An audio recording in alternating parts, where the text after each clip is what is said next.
గురుగారు, కర్మలు ఏ కర్మలు జాతకంలోనైనా ప్రభావం చూపిస్తుంటాయి. దాని యొక్క ఫలితాలు ఏంటివి? నమస్కారం. ఇప్పుడు మెయిన్గా 3 కర్మల్ని మనం అన్వయించుకోవచ్చు మన జీవితంలో. సంచిత కర్మ, ప్రారబ్ధ కర్మ, ఆగామి కర్మ.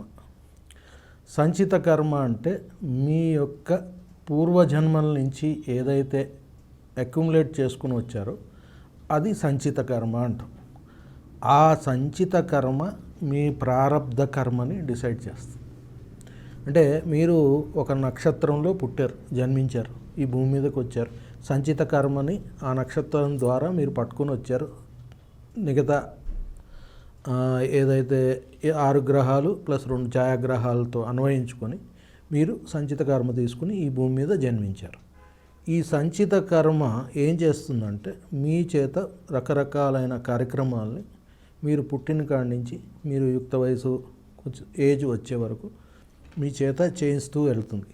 ఆ ప్రారబ్ధ కర్మ మీరు గనక మీ సంచిత కర్మని న్యూట్రలైజ్ చేసేట్టుగా కనుక కార్యక్రమాలు చేస్తే అది మీ యొక్క ఆగామి కర్మని రిఫైన్ చేసి మీకు మంచి మార్గంలోకి మనిషి జీవితాన్ని వెళ్ళదీసేట్టుగా చేస్తుంది. ఇప్పుడు ఈ ప్రారబ్ధ కర్మ అంటే మీరు పుట్టిన కాడి నుంచి మీరు కొంత ఎదిగిన తర్వాత ఒక 12 ఏళ్ళు వచ్చిన కాడి నుంచి మీ ప్రారబ్ధం మొదలైంది అనుకుంటే,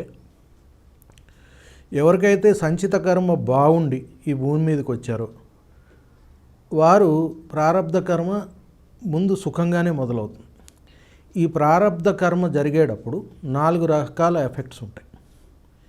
మీ యొక్క పూర్వజన్మ సంచిత కర్మ, మీ యొక్క కుటుంబం అంటే ఫ్యామిలీ లీనియేజ్ అంటే మీ తల్లిదండ్రుల యొక్క వంశస్థుల యొక్క కర్మ కూడా మీ మీద పనిచేస్తూ ఉంటుంది. ఎందుకంటే తండ్రి యొక్క వంశంలో జరిగిన ఏవైతే కర్మలు ఉన్నాయో అవి మంచి కానీ చెడు కానీ 7 తరాలు వెళ్తాయి. అదే తల్లి నుంచి వచ్చేది 4 తరాలు వెళ్తాయి. ఆ కర్మ కూడా మీ ప్రారబ్ధంలో మీ సంచిత కర్మతో పాటు మీ మీద పనిచేస్తుంది. ఇక మూడోది వచ్చేటప్పటికి మీరు ఉన్న సొసైటీ అంటే మీ కమ్యూనిటీ, సపోజ్ మీరు ఒక అపార్ట్మెంట్లో ఉంటున్నారు. ఆ అపార్ట్మెంట్లో కొన్ని కర్మలు ఉంటాయి. అంటే కొన్ని అపార్ట్మెంట్స్లో ఎప్పుడు వాటర్ ప్రాబ్లం ఉంటుంది. సో ఆ కర్మ మీరు అనుభవించాల్సి ఉంటేనే ఆ అపార్ట్మెంట్లోకి ఉంటాం. సో అందులో ఉన్న 15 ఫ్యామిలీస్తో పాటు మీరు కూడా ఆ యొక్క కర్మ అనుభవిస్తూ ఉంటారు. అట్లాగే మీరు ఒక రాష్ట్రంలో ఉన్నారనుకున్నాం. ఆ రాష్ట్రంలో పన్నులు ఎక్కువ ఉన్నాయి అంటే అందరు ప్రజలు ఆ రాష్ట్రంలో ఉన్నవారితో పాటు మీరు కూడా ఆ పన్నుల వల్ల ఇబ్బంది పడతారు. ఇది కమ్యూనిటీ కర్మ అంటాం. ఇక 4వ రకం ఉంటుంది సామూహిక కర్మ. అంటే ప్రపంచం మొత్తం ఆ కర్మకి బద్దులే. మొన్న వచ్చిన కరోనా లాగా. సో కరోనాలో మీరు లేదు, నేను లేదు, ఈ దేశం లేదు, ఆ దేశం లేదు, కొంచెం ఎక్కువ తక్కువలో అందరం ఇబ్బంది పడ్డాం. ఈ 4 కర్మలు మీ ప్రారబ్ధంలో ఉంటాయి. ఈ 4 కర్మల్ని మీరు మిటిగేట్ చేసుకుంటానే వెళ్ళాలి. ఇలా మిటిగేట్ చేసుకుంటా మీ పూర్వజన్మలో ఉన్న చెడు కర్మల్ని మీరు సంస్కరించుకుంటూ గనక మీ ప్రారబ్ధాన్ని కర్మల్ని మీరు చేసుకుంటూ వెళ్తే మీ ఆగామి కర్మ అంటే మీ ఫ్యూచర్ చాలా బాగుంటుంది. కానీ ఇక్కడ విశేషంగా 2 పాయింట్స్ చెప్తాను సంజీవ్ గారు. ధనము, పుత్రుడు వీరిద్దరూ మీ సంచిత కర్మ బాగుంటే మీరు వద్దన్నా వస్తాయి. ధనము మీరు ఎంత యోగ్యతానుసారం మీరు ఎంత సంపాదించాలో మీరు వద్దన్నా ఏదో ఒక రూపంలో ధనం వచ్చి పడుతుంది.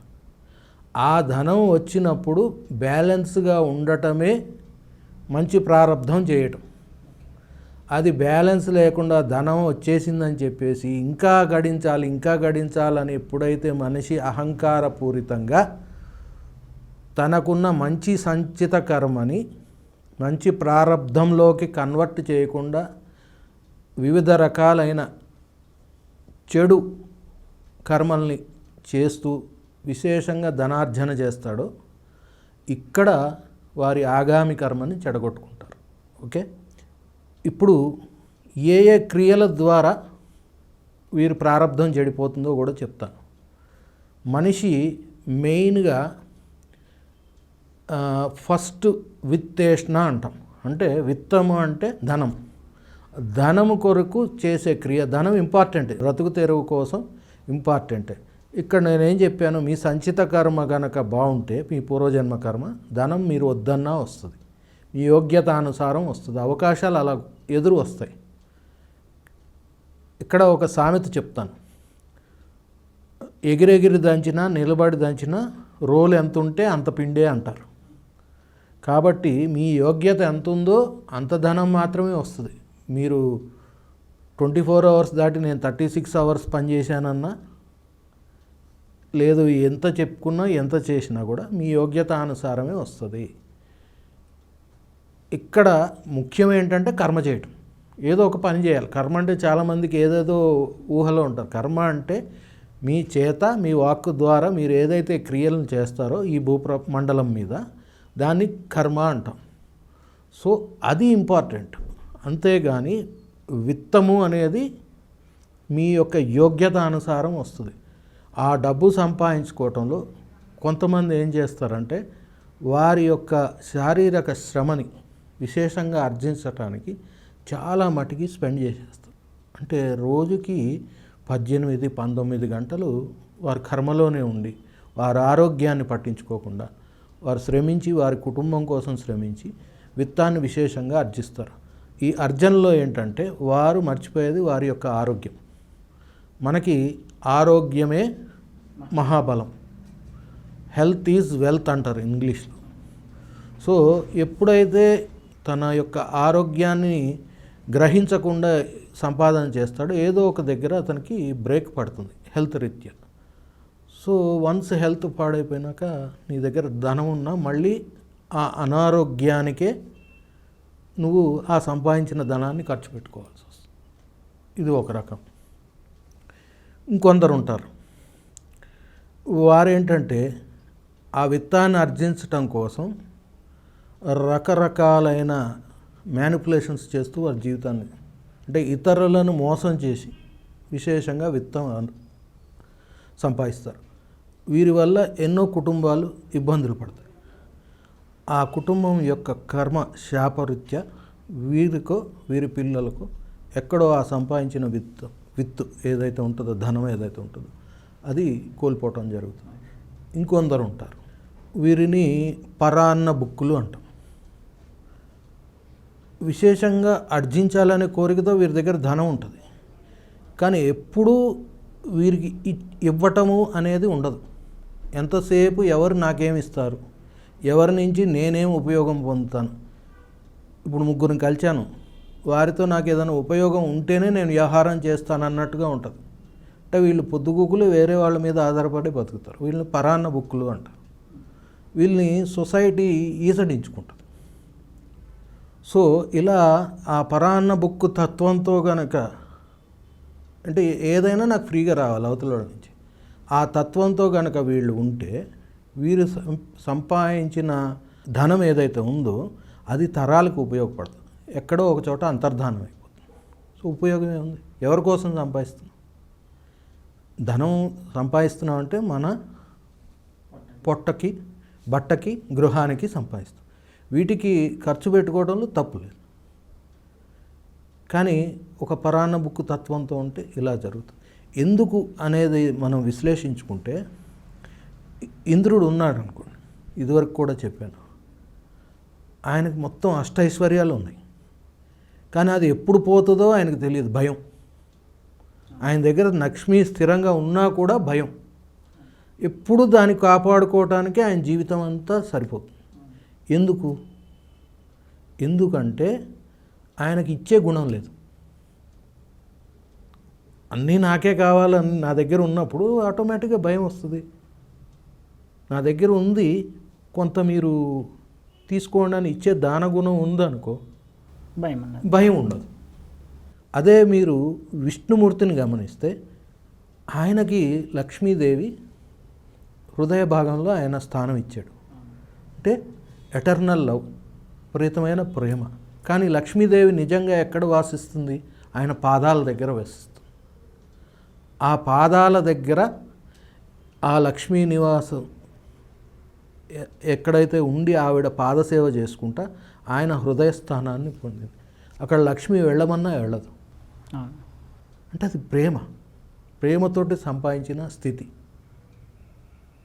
సో ఇచ్చే గుణము ఉంది అంటే దానం చేయాలి. ఎందుకు చేయాలి? ఏదో వాళ్ళకేదో బెనిఫిట్ చేస్తున్నాం అని కాదు. దాన గుణం ఉంది అంటే మనం ఏదో తెచ్చుకుంటున్నాం వాళ్ళ దగ్గర నుంచి. ఇచ్చే గుణం ఉంటేనే వస్తుంది. సో పుణ్యం వస్తుంది.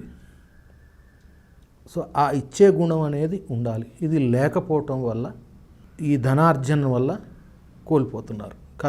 చెడు కర్మలు చేసి వారి యొక్క ప్రారబ్ధాన్ని చెడగొట్టుకుంటున్నారు. తద్వారా ఆగామి కర్మ చెడిపోతుంది.